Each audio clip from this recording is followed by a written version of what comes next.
We don't know to what extent we are supposed to be suing the various commanders to notify us of deaths that occur within or during police operation. This is an area we would want clarity on what Ipoa ought to do or what action need to be taken by commanders who do not notify the authority within the 24-hour rule. Then, of course, give us teeth to bite. I know Honorable Hassan has indicated that we shouldn't be given prosecutorial power. Truth be told is that the more people review the files, the more the delay and justice is actually, both for the police officer and for the people of Kenya, is delayed and therefore not served as it ought to be. Other challenges, sir, is that we are a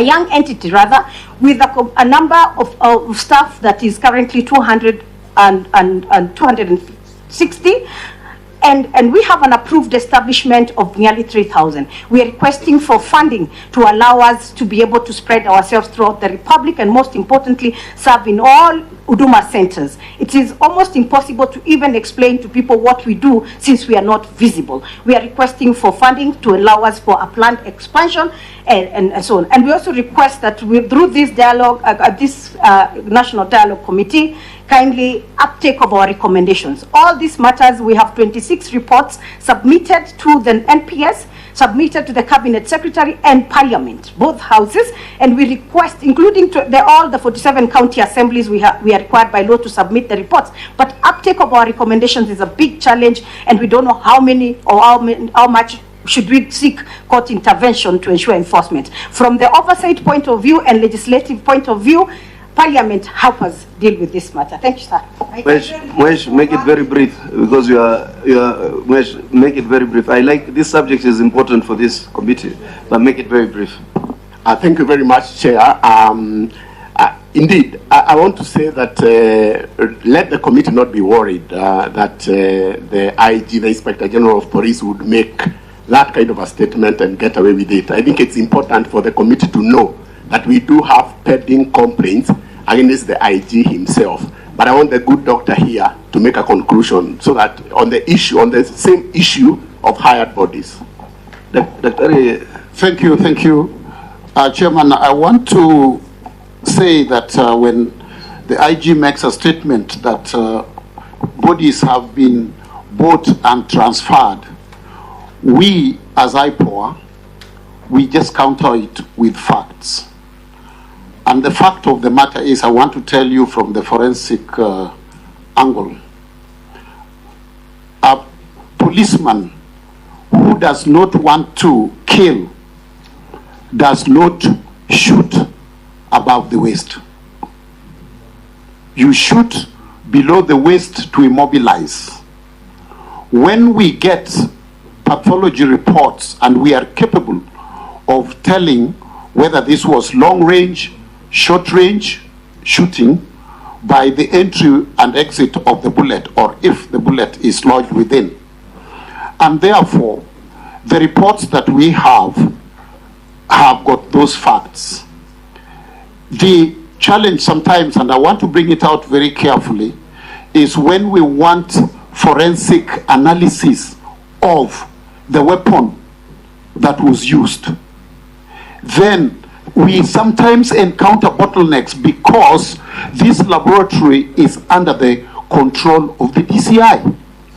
The DCI, to me, and I want you legislators, is part of the NPS. He is under the command of the IG, and he cannot be independent.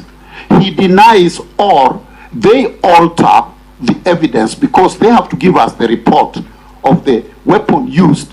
They say, as per our analysis, these weapons were not in the possession of the police as at the time of the action. That is one thing we encounter. Secondly, I want to say, do our police suffer from frustration? Are they in the wrong profession, or because of the amount of misplaced aggression that we see? I want to say that the police commanders have told us that when they go for recruitment, some of the people they recruit to Kiganjo College is forced on them by powers from elsewhere. And they are wondering whether the product they are training for 9 months in Kiganjo are actually coming out to be policemen and women, or people whose relatives and friends bought their way into the police training. I want to say this because we have seen incidents where police with their batons, and the case of the 2 brothers in Luanda, whom you buried, the post-mortem was explicit, saying they actually died of rungus, not even a gun. Why would a professional police officer continue to inflict injury to somebody whom they have already subdued, instead of either arresting the person and putting in the lorry and go and process the crime? Is it frustration inwardly? Is it because they think that they lord it over the population of the populace? We have got those issues. So I want to answer that statement of the IG that we will counter it with the facts. The only thing is that he may use his professional influence to deny us the ballistic and forensic reports from the forensic lab.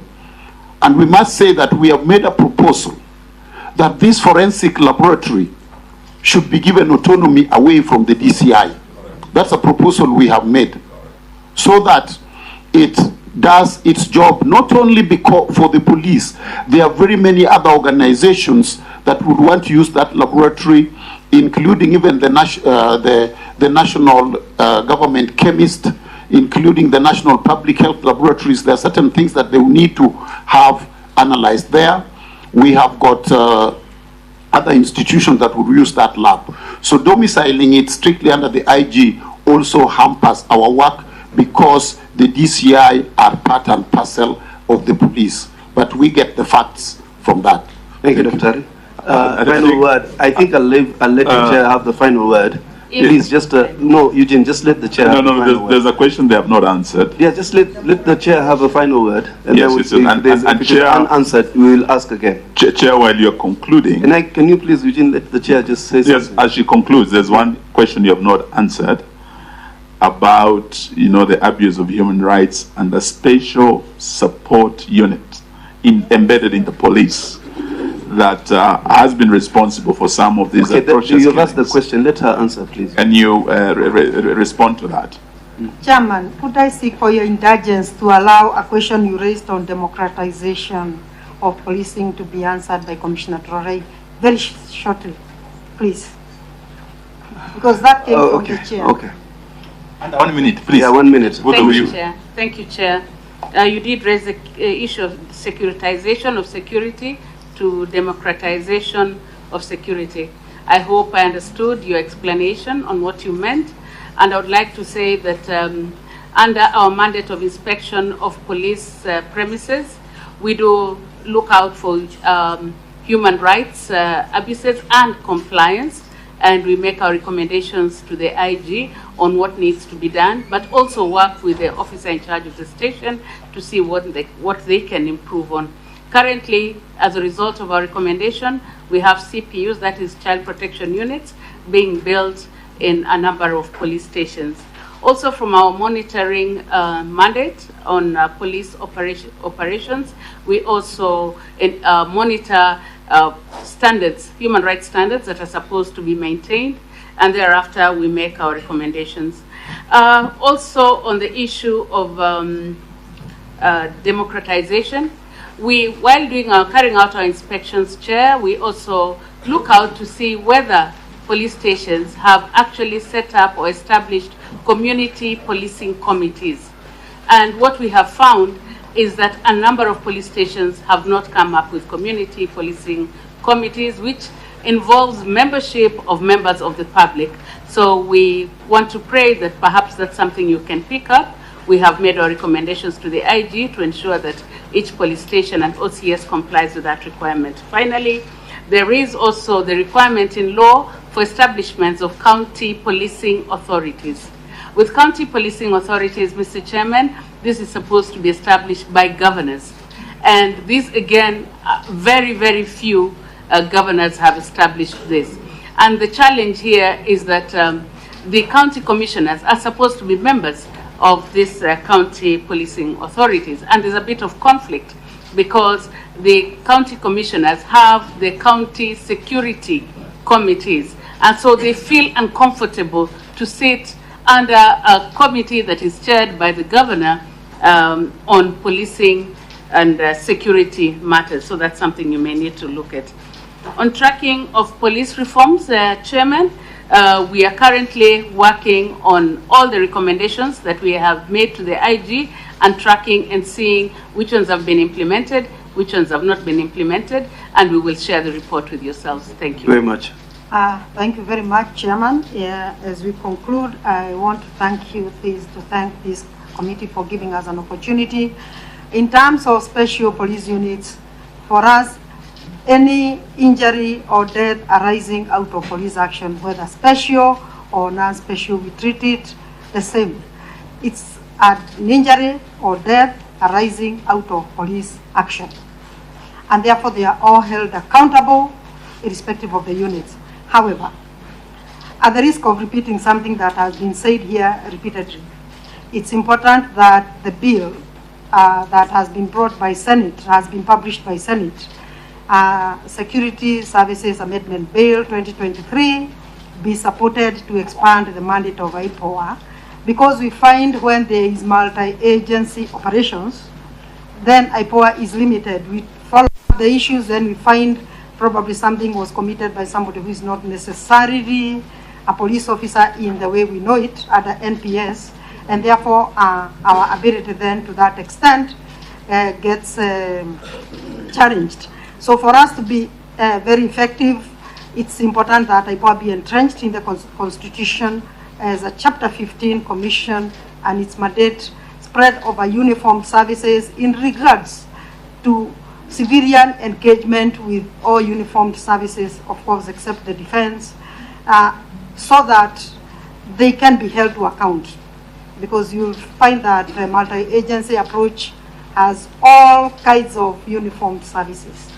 Well, when you once any security service, including the armed forces, is called in aid of civilian authority, then civilian law applies. Yeah, so they must be held accountable. Except when they are under the operation of the IG. When they are under the operation of the IG, then they come under civilian oversight. Yeah. Maybe maybe just one last one in relation to what she was trying to answer. I wanted to chip in, but you came in handy. Some time back, His Excellency instituted the Maraga Task Force on police reforms. Do you have any report, or have you received anything on that since it was instituted? Thank you. She sits in that task force. Thank you, Mheshimiwa. His Excellency the President did appoint me as a member of the task force headed by Honorable CJ, and we are still on course and shall be giving our report. What we have discussed here is what we have as Ipoa. In fact, in detail, the report will shed light on matters that affect police, NYS, and prisons, and prison service, and in addition to that, it will go into equipping, training, all these issues that have been asked by Mheshimiwa Eugene on SSU, or rather special police units and so on. So it's a very detailed report. I'm not under any right to share any view. So Doreen, first and foremost, I want to thank you for one thing that you said about the mission to Haiti, about training and welfare. And I associate myself with the views of Dr. Mutembei that 99% of our police officers is actually okay. Because we don't want to create an impression when this mission is in Haiti by some of the sentiments here that those Kenyan men and women have gone there to carry out abuses and put our sons and daughters in harm's way. I think they will carry out themselves with the highest international standards and training. I believe so. Yes. Thank you very much, Chairman.